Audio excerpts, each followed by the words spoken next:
এই ছেলেটা শুধু পাহাড়ের হাওয়া শুকিয়ে বুঝে ফেলেছিল যে শীঘ্রই পাহাড়ে প্রচন্ড বৃষ্টি নামবে। সে সঙ্গে সঙ্গে তার সঙ্গীদের থামিয়ে দিল যারা পাহাড়ের ভিতরে ঢুকতে যাচ্ছিল। সে সবাইকে বোঝালো যে এমন বৃষ্টিতে ওঠা মানে মৃত্যুকে ডাক দেওয়া, তাই সবাইকে তাড়াতাড়ি হোটেলে ফিরে যেতে বলল। কিন্তু গাইড, যে নিজেকে এক্সপার্ট বলে দাবি করেছিল, ছেলেটার কথা মানতে নারাজ ছিল। তার মতে আবহাওয়া পূর্বাভাস অনুযায়ী পরবর্তী 7 দিন বৃষ্টি কোনো সম্ভাবনাই নেই। ছেলেটা বোঝানোর চেষ্টা করলো আজকের হাওয়া উষ্ণ আর দূরে একটা প্যাগোডা আকৃতি মেঘ দেখা যাচ্ছে যা আসন্ন বৃষ্টির সংকেত। তবু কেউই তার কথা বিশ্বাসই করলো না। ঠিক তখনই তার স্ত্রী এসে তাকে জোরে একটা থাপ্পড় মারলো। সে আগে বলল যদি আর দাদুর রাগের ভয় না থাকতো তাহলে সে কখনোই স্বামীকে সঙ্গে নিয়ে পাহাড়ে আসতো না। তার মনে হলো স্বামীর এই আচরণ তাকে সবার সামনে অপমানিত করছে। সেটা স্ত্রীকে কিছু বোঝাতে চাইলো, কিন্তু স্ত্রী না শুনে গাইডের সঙ্গে পাহাড়ের পথে রওনা দিল। যখন দেখলো কেউ তার কথা বিশ্বাসই করছে না, তখন সে গাইডকে বলল যদি সবাই পাহাড়ে যেতেই চায় তাহলে অন্তত সরঞ্জামগুলো সবার মধ্যে ভাগ করে দাও, যাতে বিপদের সময় বাঁচার সম্ভাবনা বাড়ে। গাইড তাকে ধাক্কা দিয়ে বলল তুই চিন্তা করিস না, আমি তোদের বউয়ের সঙ্গেই ঘুমাবো। ছেলেটা তাদের পাহাড়ের দিকে যেতে দেখে গভীর নিঃশ্বাস ফেললো এবং বলল নির্বোধ মানুষরাই আসল নির্ভীক। আসলে এই ছেলেটা ছিল এক কিংবদন্তি অভিযাত্রী। 5 বছর আগে পাহাড়ে ওঠার সময় সে নিজের জীবন বাজি রেখে তার স্ত্রী দাদুর প্রাণ বাঁচিয়েছিল। দাদু কৃতজ্ঞতা স্বরূপ নিজের নাতনি দিয়ে তার সঙ্গে দিয়েছিলেন। কিন্তু ছেলেটা কখনোই তার স্ত্রীকে নিজের প্রকৃত পরিচয় জানায়নি। গত 5 বছর ধরে তার স্ত্রী নিজের কেরিয়ার নিয়ে ব্যস্ত ছিল এবং ভাবতো তার স্বামী শুধু তার টাকায় চলে। স্ত্রী তাকে খুব একটা গুরুত্ব দিত না। তবু ছেলেটার মনে দাদুর সেই কথা বাঁচত,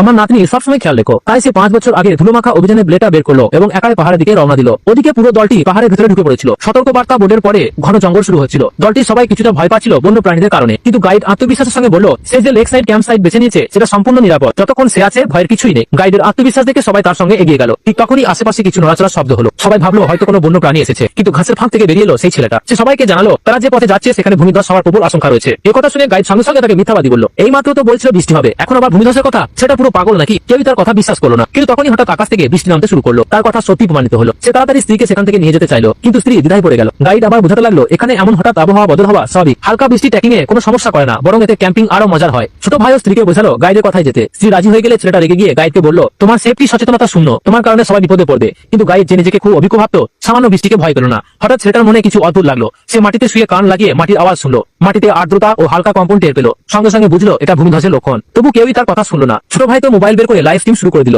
যেন সবাই অনলাইনে দেখতে পারে কিভাবে এই ছেলেটা নিজেকে হাস্যকর বানাচ্ছে। স্ত্রী আর সহ্য করতে পারল না। রাগে বলল তুমি সবসময় আমাদের থামাও, তুমি শুধু ভয় পাও, এবং ঘোষণা করলো পাহাড় থেকে নামার পর সে স্বামীকে ডিভোর্স দেবে। গাইড পাশে দাঁড়িয়ে ভিতরে ভিতরে খুশি হচ্ছিল। সে ছেলেটাকে বিদ্রুপ করে বলল বাহ কি এক্সপ্লোরার তুই। কিন্তু ঠিক তখনই ছোট ভাই দেখলো আকাশ থেকে কাটা পড়ছে। সবাই যখন কাছের পাহাড়ের দিকে তাকালো বুঝলো ভয়ঙ্কর ভূমিধস নেমে আসছে। কিন্তু তখন আর কিছু করার সময় ছিল না, পালাবার সুযোগও ফুরিয়ে গিয়েছিল।